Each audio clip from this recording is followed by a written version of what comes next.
Hello and welcome to Trevor's Tutorials. I'm Trevor Slocum. In this tutorial, we'll learn how to build and distribute EbiTengen games for web browsers.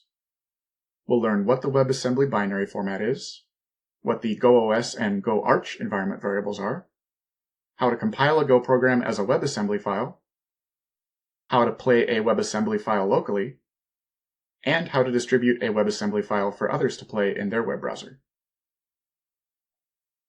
WebAssembly is a portable binary code format that allows applications to be distributed as a single file.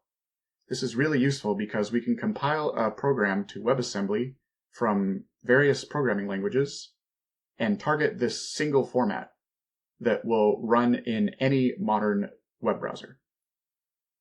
Go and EbiTengen both support targeting WebAssembly. GoOS and GoArch are environment variables for GoBuild and GoRun. GoOS sets the target OS, and some example options would be Linux, Windows, or JS. And GoArch sets the target architecture, and two examples would be AMD 64 or Wasm for WebAssembly.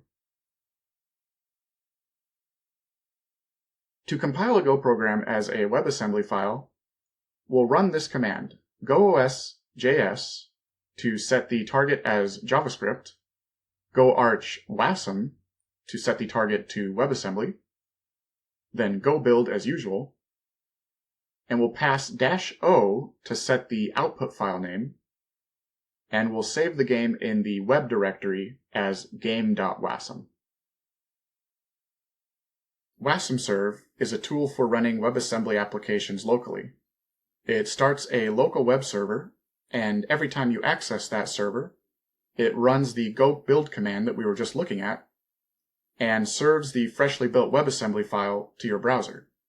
What this means is you can very quickly iterate between making changes to your program and testing them in your browser. To install it, just run this go install command, which will compile WasmServe to your home directory in GoBin, and to use it, change directory to the Go program that you want to test in your browser, and run wasmserve period. Then open your browser and navigate to localhost port 8080. To distribute our game for other people to play in their web browser, we'll need three files.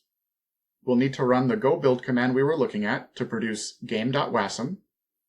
We'll also need wasmexec.js, which is a JavaScript interface between the WebAssembly program and the browser. And lastly, we'll need an HTML file, which glues everything together.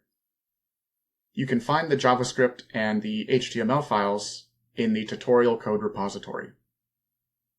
Once we've uploaded these three files to a public web server, anyone who accesses that page is then able to play our game. In the next tutorial, we'll take a closer look at the architecture of the EbiTengen game engine. See you there.